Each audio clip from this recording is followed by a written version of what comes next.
Kahintang sa panahon ng latest news. Diya sa linyang Pag-asa Mactan, pinagi ni Sir Joseph Merlas. Sir Joseph, may butag. Maayong buntag usab, Sir Ariel, ug sa to ang mga sukintig paminaw. Mao ni ang update sa kahimtang sa tong panahon para karong adlaw Huwebes. Natay bantayan nga bagyo gawas sa atong Philippine Area of Responsibility ug aduna ni international name ug yatagan ni pangan nga si Nuri nga gikan sa Malaysia nga pinulungan nga nagpasabot usa sa klase nga parot o green nga parot. Ug karon na ni sa tropical storm category. Ug as of alas 3 sa kadlawon nahimutang ang sinton nini sa 1,415 kilometers silangan nga bahin sa may Eastern Visayas.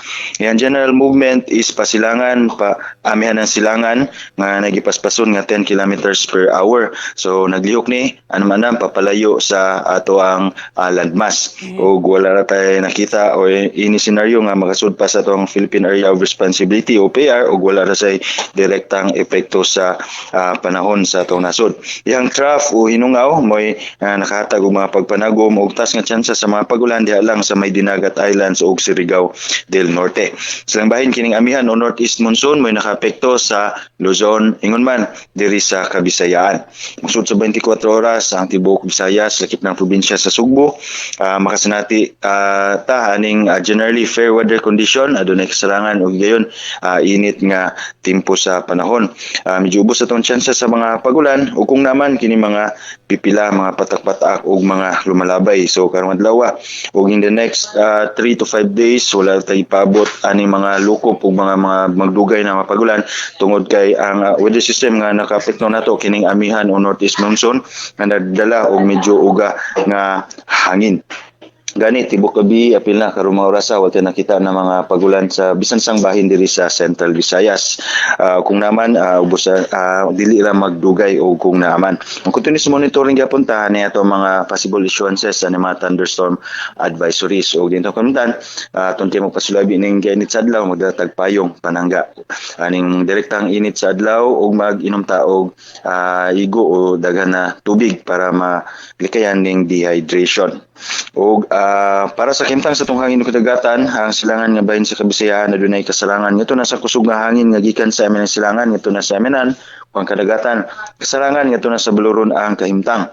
Hinon wala ra tay giisa nga gale warnings diri sa Visayas apan atong kay nay pagkusog sa ato ang hanging amihan Buluron ang eastern seaboard sa Visayas. Ang nibiling bahin sa kadagatan nato sa Kabisayaan adunay hinay ngadto sa kasarangan nga hangin ug ato ang kadagatan adunay gagmay ngito na sa kasarangan nga mga pagbalod.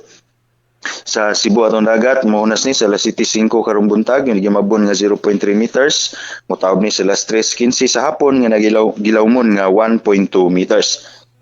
Atong temperatura 24 to 31 degrees Celsius. So, doon na tayo forecasted heat index in the next 2 days nga around 34 to 35 degrees Celsius. Medyo ubos in kumpara sa last niaging semana. Apanagi po na sa extreme caution level.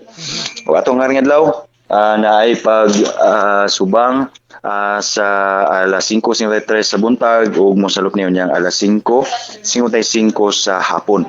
Ug matong latest diri sa buhatan sa Pag-asa Mactan, Visayas del Oeste, si Joseph Merlas. Maayong buntag. Salamat kayo, Sir Joseph. Yan, may butag sa Pag-asa Mactan. Welcome, sir. Okay, good morning.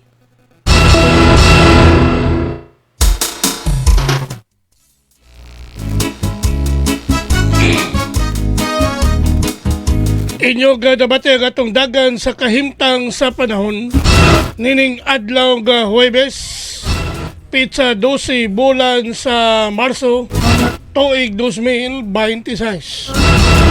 Pinagi ni Sir Joseph Merlas ang atong weather specialist gikan sa Pag-asa Mactan nga naghatod sa tong dagan sa kahimtang sa panahon nining adlaw nga Huwebes.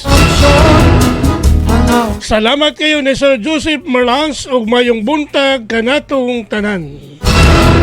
Kung gustong mo simba sa kabisi magkatunga adunay live na misa mutambong og magamputa Krispong balita ning atong dakbayan Ipalugayot ang katauhan, balita sa trapiko, inyong masayran.